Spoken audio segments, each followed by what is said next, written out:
podcast listener friends. This is your old pal Mark and your old pal Pete here to give you a delicious serving of nuggety fitness business goodness. Pete, how are you doing today besides my use of the term nuggety? How am I doing? Well, hello. And I'm a little intimidated by the subject matter we're about to dive into. I'm gonna be honest. Yeah, well, we will get into some stuff about AI today, right? And I think the thing that is fun, which maybe will be interesting or not, is I don't know that either of us actually consider ourselves like AI masters, but does seem to me, and certainly Pete, I'll be curious for your 2 cents on this. In the last few months, we've really seemed to reach a tipping point where, holy cow, it's been happening for a while, but not only has the technology continued to advance, but I think there is a certain quickening of the adoption of its constant daily use for many people I know, both inside and outside the industry. So we just want to share a little bit about what we're seeing, what we think is effective that gym owners can use to grow their business, to work more efficiently. I'll also talk about some of the things I see as pitfalls. I think it's still not doing as well. I think is maybe leading some people astray. But before we dig into that, a gentle reminder. You like free stuff? Well, we like free stuff. We want to give you free stuff because we like you. So go ahead, click the linky loo here in the show notes to this here podcast. And today, I'd love for you, if you haven't already downloaded yet, you have a real opportunity to click my book of fitness business secrets, which is a collection of lessons, stories, and true life shenanigans from the world's only multi-million-dollar glittery fitness unicorn cult.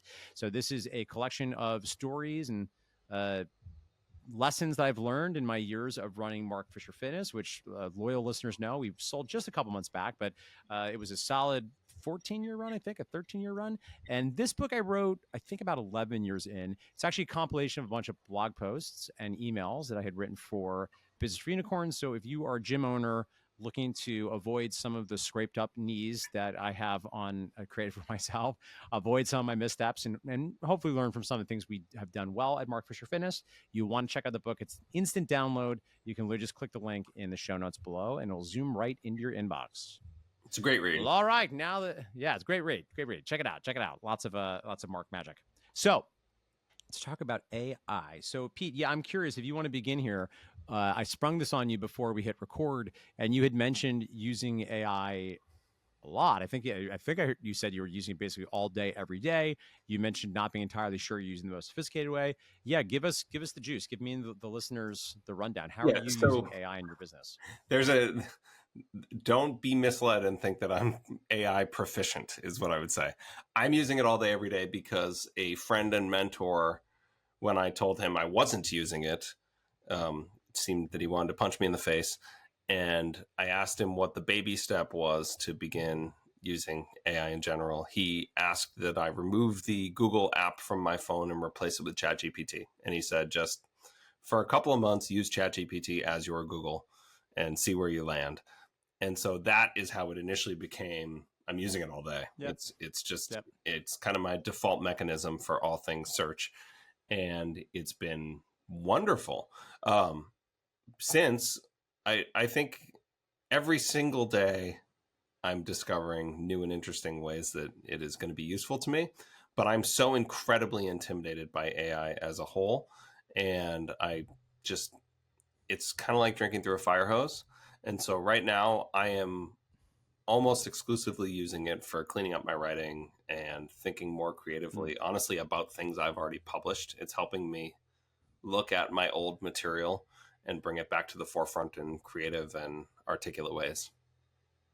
Cool. Yeah. So a lot of that maps with how I'm using it. So one thing I heard there is essentially using it as a replacement for Google. Yep. Which, I confess that's probably the main way that I use it. I do use it for more creative work tasks too, which we'll talk about more in a moment. But same. If you are somebody who's not gotten your arms around this yet, or even you've been using it for work stuff, but not as a search replacement, I think it's worth checking out. I would also suggest, ChatGPT is so affordable. It's probably worth paying the extra money for it. I think the other platform that I have used, Perplexity.ai, is another search alternative. Now, it's worth knowing everything is maybe congealing in the right direction here, because Google now, of course, if you go to regular Google and search it, it's now going to often have AI give you the answers sometimes, not all the time. But I do find that I prefer the more conversational tone of just asking ChatGPT. The other pro tip I'll give you here too that is worth considering, that was for me was a real inflection point in my adoption of AI, was not only downloading Chat GPT but doing the speak to text function. So I now just talk into it. I rarely ever type, particularly on my phone. I type on my computer, but on my phone I just talk into it, and I'll just ramble as needed. And it's actually faster for me to ramble somewhat incoherently, and then I just upload it because ChatGPT doesn't need me to dial it in. I can just ramble, and that's fine. Um, Maybe we'll come back to that in a moment, because I've actually found long form rambling actually is also very, very helpful. Now, to be clear, the way that I prefer to use it, which I'm not necessarily saying needs to be the way that you use it, is I don't prefer listening to ChatGPT as voice back. It can speak to you, but I read much faster than I can listen. So I prefer to speak to ChatGPT, but then read its responses. And that's how I use it for Google. So, Pete, a follow up question for you. So as we transition a little bit to how else we might use it for work, can you tell me a little bit more, maybe a specific example of how you have used it with your content creation? I think you mentioned freshening up older content ideas. Tell me more about that. Yeah, so I've made kind of my metaphorical social media living on publishing on Twitter and then putting it on Instagram and screenshots. And at some point, I think it was my wife said to me, "You've written like 200 blog posts since 2015. There's a lot of words there just kind of like living in the ether, and maybe you could bring it back with ChatGPT." So what I do is I'll just go and I'll pull an old blog post, maybe a short form or long form one, and I'll drop it into ChatGPT with the prompt saying, summarize this in a length that would fit a tweet, or I'll pull a small section, and then I'll ask it to change the tone a little bit, and then I will just kind of rewrite my own words from there. But what it does is it just helps me make old material fresh again. And it's funny, it's just better at summarizing my thoughts than I am. Like, it makes me realize how poorly written a lot of those old blogs were. And so it just makes it so that I can utilize a lot of hard work that I put in a long time ago in a new and updated way. And I've even rewritten a few of these blogs since, just because the topic is kind of changed, and as we've discussed in other things, old material changes because best practices change. But totally. Honestly, it's shocking at how good it is at matching my tone if I ask it to. And that's kind of concerning to me. Yeah. Another thing that one can do there, if you're looking to get to match tone, I think whether this is I don't know if this is actually true or just my own bias, because I want to think I'm special. I've struggled a little bit with chat because we did upload a lot of my writing and actually created Mark GPT. So my Chat GPT, Rosemary and I call Mark GPT. But it's interesting because I think literally I just made a note of this. I want to actually separate the business GPT from my personal one, in part because I don't need my whole search history to be Rosemary. I'm like, right, yeah, can I drink with this toenail fungus medication I'm on? Anyway, TMI, everybody. But I think that is part of it. It's also because, frankly, Mark GPT is a little annoying, right? And I think this is an example of where it's just not quite there, and it's getting there. Because now if I write, hey, ChatGPT, I was in South Africa the reason. I'm like, South Africa, can you let me know what are the top 5 to 10 ranked cocktail bars in South Africa? And its response will be like, "Ah, how excellent! The fabulous search for elegant, elevated elixirs. Fear not, dearest. I'll help you." It's like, so it's doing like the most on the nose, over the top version of me that it's actually insulting. I'm like, and also sometimes I just want a response. And my ChatGPT always answers any question with like, "Ah, jet setting across the continent for the holidays, are you?" And I'm like, okay, just settle down. I'm not that bad. So, however, it is worth knowing, as Pete said, another potential action step, if you're looking for it help with your content, you can upload it, particularly if you have, let's say, Google Docs worth of either email content or any way you can conveniently get it a bunch of text you've written, and it can learn to some extent to create a facsimile of your brand voice. Now, again, I think the more extreme and eccentric and human you are, perhaps the harder it is to 100% nail. But if nothing else, it does a nice pastiche and is worth doing, because there's probably really no harm to do it. If you're going to have it write any first drafts, you might as well get in the direction of your personal brand and tone. Can I tell you how I've been using it lately? And it's been like a total game changer at work for me. Oh Um, yeah, what's that? so we hire a lot of young coaches, and they're just like exceptional technicians who are like borderline the worst writers on the planet. And I say this to their face in our staff meetings, Yes. so Yes. I'm not like fingers crossed hoping they don't hear Not this. talking out of turn. Yeah. Say it if they were here. Yes. But somewhere along the line, the art of like grammar and things gets minimized in importance. I don't know, with recent generations. And it was a problem for me because I had to just micromanage everything and very thoroughly look at what was going outbound in our email account. And I recently had an assignment for one of my pitching coaches because I was like, this parent keeps asking for this insight. They keep asking for like a summary of where we're at the end of the off season and where we were, where we've gone, where are we going, how are things going heading into the season. And it was for like a parent that's like notoriously difficult. And their reaction was like, F this guy. I'm so sick of this guy. I cannot even bring myself to do this. Here's what I want to write. And he says like, boom, boom, boom, boom, boom. And I was like, you know what? I want you to write that. I want you to write that in that exact tone and just send it to my personal email account. Like write it all. Let all of your emotions go. And then I just drop it in and I say, make this kinder. Like, take the edge out of this. Nice. And keep the substance of like the bullet points associated. And I ended up with like a wonderful email that only made that pitching coach look more articulate and intelligent. And I didn't have it to force him to filter. He like, Yep. It was almost like therapeutic for him. He said, he's like, fuck this. All right, I'm going to let it rip. And then what came out on the other end was like tidy and professional. Yes. And it actually checked all the boxes that the parent asked for. And so for me, I felt like everybody won. And now my attitude is like, if I make an ask of you and you're frustrated with the client, go ahead. Let that bleed into the tone of the message you send in V1.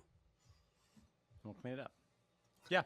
Yeah. I mean, I think, I think there's sort of three big pieces when I think about how I currently use ChatGPT for work, right? At least, well, I'll say for content, right? I have some other ways I think it can actually be useful, even partnering on strategy.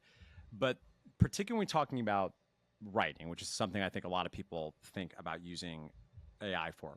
The first thing I'll note is not being a full expert on it. I've actually heard from a number of reputable friends. They actually like Claude from Anthropic better for writing and copying than ChatGPT. Simple guy over here, simple guy just using his ChatGPT over here. So I haven't used Claude, but I just want to say that out loud for people that are listening. But I want to give like a 3-step framework for how I think about using ChatGPT for content. I think there's 3 places that it gets useful that actually maps to how I think about the content creation process. There's the brainstorming ideation, there is the writing, and there's the editing, right? Those are always going to be the 3 pieces, right? You're thinking of the topic, you're etching out your bullet points, you think like, what problem am I solving? What question am I answering? What is the framework? What is the story I'm going to use? What are the bullet points, right? Then you put the meat on the bones. Then you actually write the thing. And you write drunk famously, right? The first draft's not going to be good. You write to one person, you write like you speak, you write the first draft. And then the third piece is you edit it. Now you edit sober, right? So you go back in and this has to be another session. You can't usually effectively edit something you just wrote. You tighten up, you get rid of the unnecessary words, you read it out loud, and you make it more coherent and make it good, right? Because the first draft is not going to be good. So those 3 pieces, AI can be used for all of them. My personal opinion is if you're good at writing, it's least valuable to you in the actual initial drafting. If you're bad at writing, it's most valuable to you in the initial drafting. So here's what I mean. I think almost anybody can benefit, particularly if you get stuck writer's block, you're not sure what to write about. ChatGPT can help brainstorm ideas and topics, particularly if you feed it deep information about the avatar. And remember, you can do this, just ramble in your phone. Just tell them all about your favorite clients and then ask for 50 topic ideas for problems and solutions or questions and answers that map to things that your prospects actually care about, right? They're hot buttons using the words your prospects are using in their head. So when you're sending out emails, posting on social, it's something that's attractive to the prospect, right? So chat's gonna be very helpful with that. It can Hey also there, Business help. for Unicorns podcast listeners. If you haven't had a chance yet to leave us a rating and a review on wherever platform you listen to this podcast, it would be so awesome if you take just a quick second to do that. And here's why. Number one, by leaving us a rating and review, you'll allow our podcast audience to grow so more gym owners can build a life and a gym they love. And number two, by leaving us feedback, you'll help us shape the future of the podcast so we know what you like, we know what you don't like, and we know what types of content is resonating and what else should we create for you. Thank you so much for your consideration. And now back to the show. It's going to be very helpful with that. It can also help.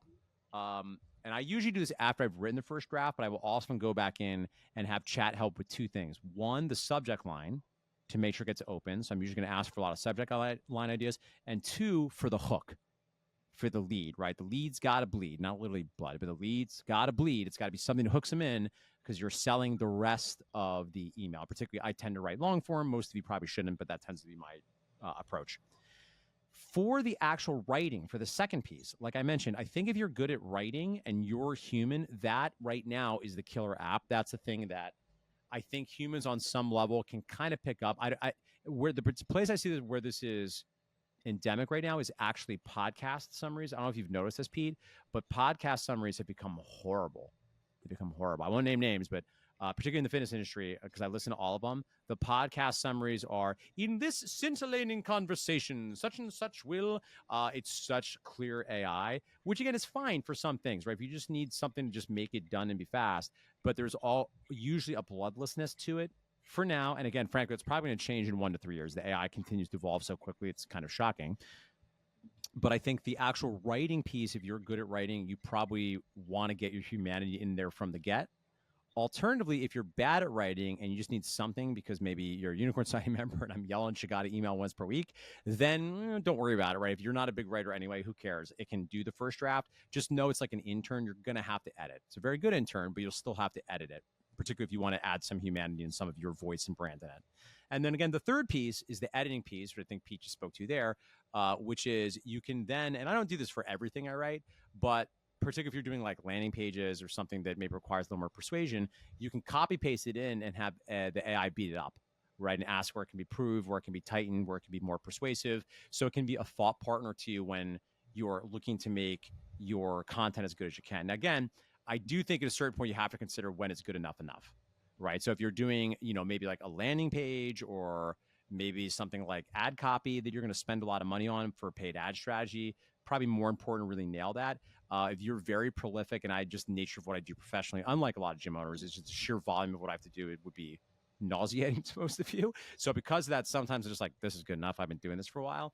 But for those of you that agonize over the creation of content, I think those are some ideas for how you can leverage AI. So I have a few other things that I think might be worth jamming on, both for business and actually non-business stuff. But Pete, I'll pull up there, curious for any sort of additional insights or observations you have about that little brain dump. That was not a little brain dump, Mark. That was a solid Mark brain dump. It is a solid toilet clogging brain dump. Gonna get plunger off that one. Quick and not important observation. I hate how many exclamation points I get out of the content that is created for me. I find that it fills the I'm talking. So it makes you. It also makes you very like, "Hi, I'm Pete." Yeah, I'm probably just messing up in the prompts, but it is. I don't think I've ever seen you use an exclamation mark. Exactly, I don't get it, but I'm getting.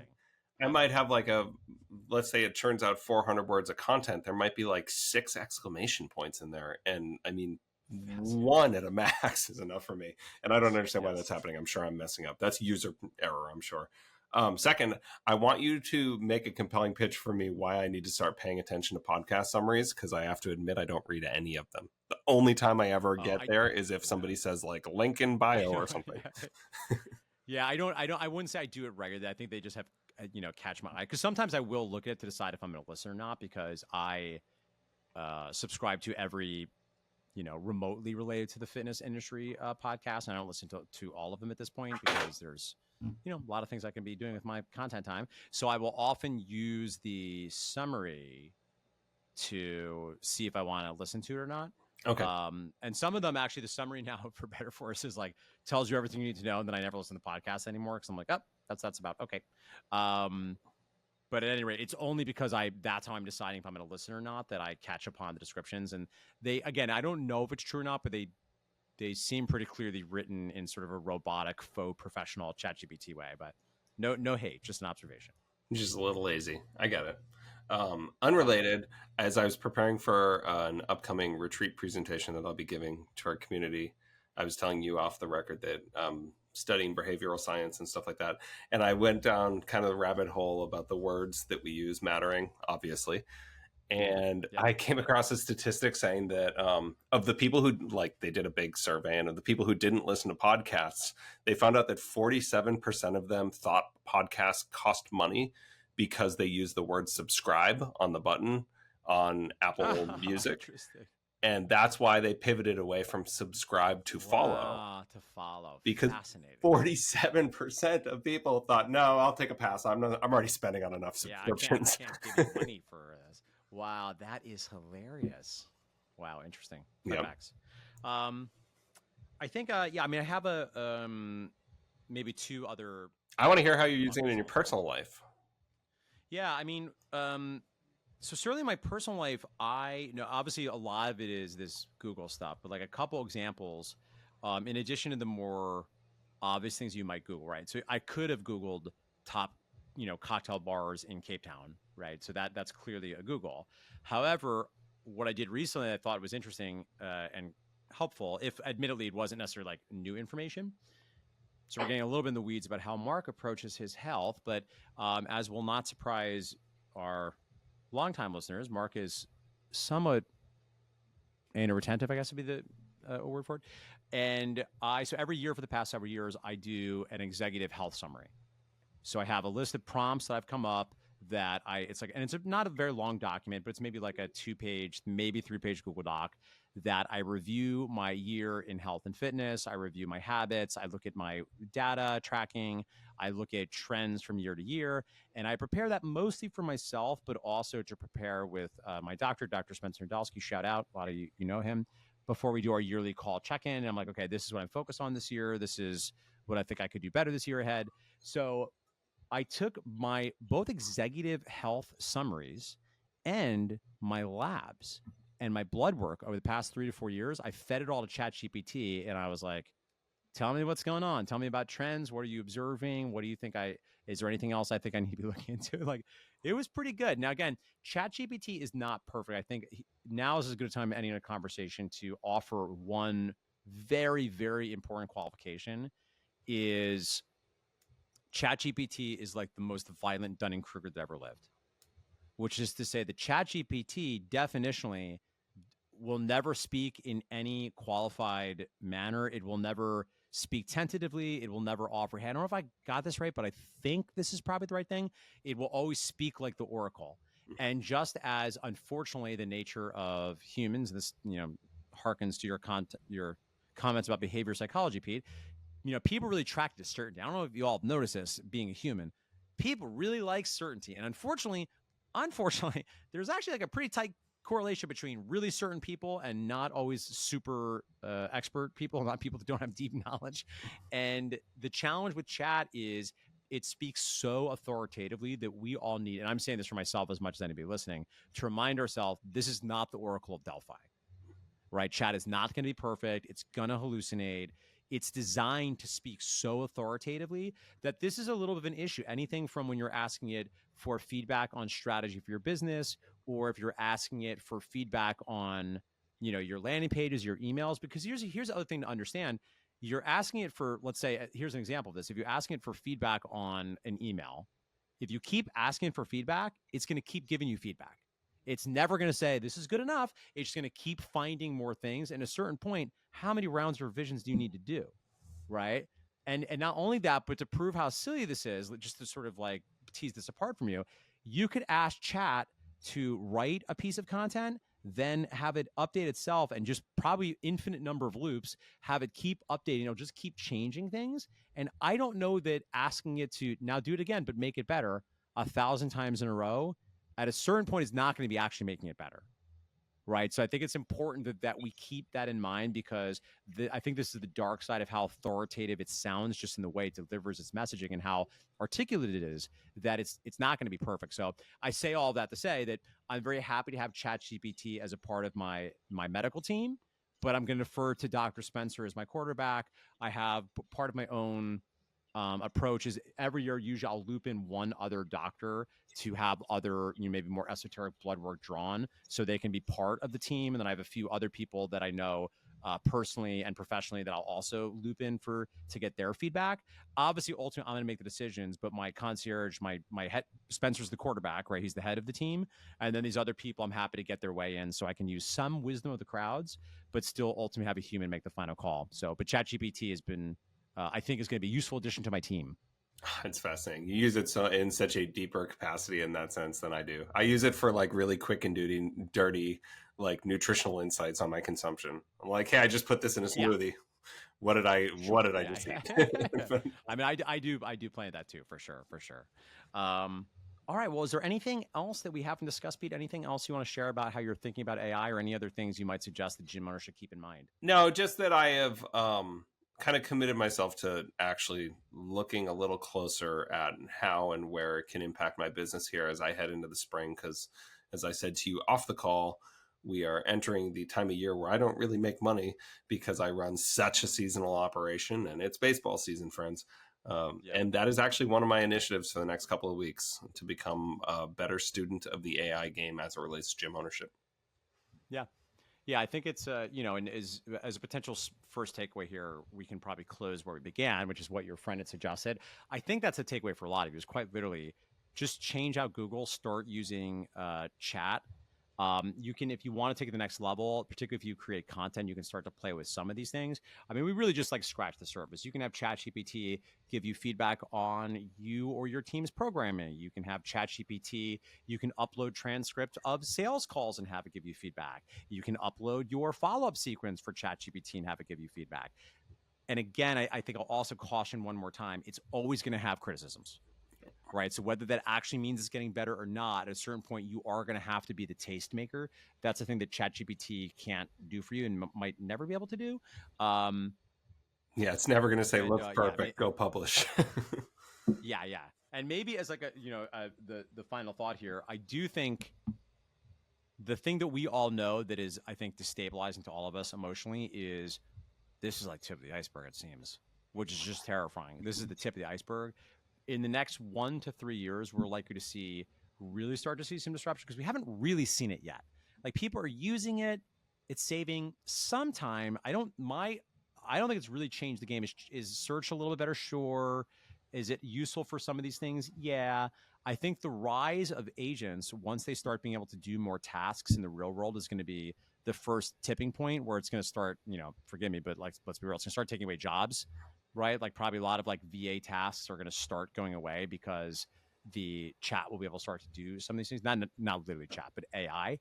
And, the thing that'll be most interesting, one thing I've been thinking on philosophically is I would have told you that it was impossible for the AI to really replicate this sort of love and care and connection and seeingness that we humans often need from another human if we want to grow, if we want to heal, if we want to change, right? It's very difficult for most people.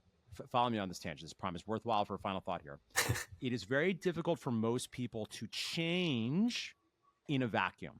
That's why it's great to read personal development books. And listen, if you read them all day long, every day, at a certain point, you're going to start to wash your brain. Things are going to start to change. But for most people, the fastest path to change is some sort of connection with another human. Could be a coach, like what we do, right? If you want to change your gym, it's usually going to be faster when you're working with a coach. You have some accountability and somebody else that's helping create a new version of you, to say nothing of any particular strategy or tactical advice. A lot of people are going to have a hard time really healing from whatever wounds you got from your childhood. We all got them, without some sort of helper person. It doesn't necessarily need to be a therapist, right? Sometimes a coach will do the job. And I would have told you a year ago that I don't see that ever going away. I don't see AI ever quite being able to fulfill that role. But I got to real talk you. I think another thing I would encourage you to play with, and do this with a grain of salt. If you find yourself feeling anxious about something, and I did this once recently and was frankly blown away by the response. And this is maybe where the Mark GPT helped out, because maybe it just knew, like, wow, the kind of coaching I needed.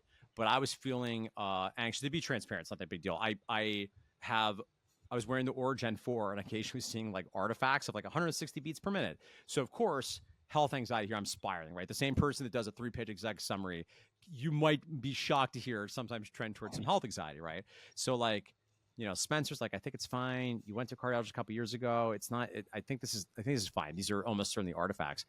And I had chat coach me, right? I was like, chat, I'm feeling kind of anxious. Here's what the situation is. And it coached the shit out of me. It coached the shit out of me. At one point, it said, you are not your resting heart rate, and you damn sure aren't biometric data from a wearable, right? So, which was like amazing. And it made me feel a lot better. And not only that, and I think this is maybe one of the more potentially exciting utilizations of this technology is, yes, you might lose something because it's not a flesh and blood human seeing you. However, you don't feel any judgment because it's a robot, it's a computer, right? And there was some early research into this. Actually, I was talking to a dear friend of mine who's an academic. Apparently, they did some research with soldiers coming home who, and this wasn't even AI, these were less sophisticated chatbot programs, but directionally sort of the same kind of idea, with soldiers getting treatment for PTSD, and the same phenomenon showed up there. They were actually felt safer to be more candid about what was really going on because there was no fear of judgment. Whereas if you're talking to an in-person therapist, certainly there might be some unique things we haven't been able to quantify about that person-to-person relationship. But at the same time, depending on what you got going on, you're going to be aware, like, that's another human over there. You're going to be aware of the way you are or are not being perceived. And that might prevent you from being as candid as you could with a robot, which for all their coldness and, lack of humanity, is not going to judge you. No one else is going to see it unless, like me, you share it with Rosemary Brown, who will be able to see my crazy face in there. She's like, I guess you can have maybe 1 drink per day at Turbofine, but don't have more. So, word of the wise, everybody. All right, Pete, any other final comments here? That was a robust discussion. No, I can't follow that. That's not where I thought you would go. We're just going to leave it. Yeah, sorry. I know. I'm sorry, everybody. You're coming with me to philosophy. Yeah, interesting little thing I'll tease here for our listeners. This will be the super fans as we end this here. If you like that kind of content from me, I'm actually planning to start a new Monday-only newsletter that will be opt-in only, that will not go out to the whole list, that I will write once per week, where I will discuss technology, philosophy, moral psychology, nerdy shit that I'm interested in that may or may not relate directly to business. For live you listening, that sounds like fresh hell. But for the super mark nerd fans that want to hear me go off about my analysis of philosophy in a changing and uncertain world, do keep your eyes peeled. There will be an opportunity to opt in. Soon will be added to our footer. And if you don't have interest in that, don't worry. You won't ever hear any of that stuff from me because it's not going to, it's only if you opt into it. No, people should listen to that one. You pitched that one to us during quarterly planning recently, and I walked away saying, I want to be on that list. And so, yeah, I'm really excited. I think for certain people, they're like, that are interested in that kind of stuff, and certainly interested in having a deeper parasocial relationship with me. I look forward to seeing you there, and look forward to hopefully engaging with dialogue with you about many interesting, challenging, and thorny topics in being a human in the year 2025. With that said, if you have not had a chance yet to download my book of fitness business secrets, you know what to do. Go to that description link, and while you're there, toss us a bone, give us a rating, give us a review, give us a follow, but not a subscribe, because you might be afraid that'll cost you money. So give us a follow. All right, friends. Thank you so much, Pete. Great to see you. And everyone have a great day. See you next time. See ya. Goodbye.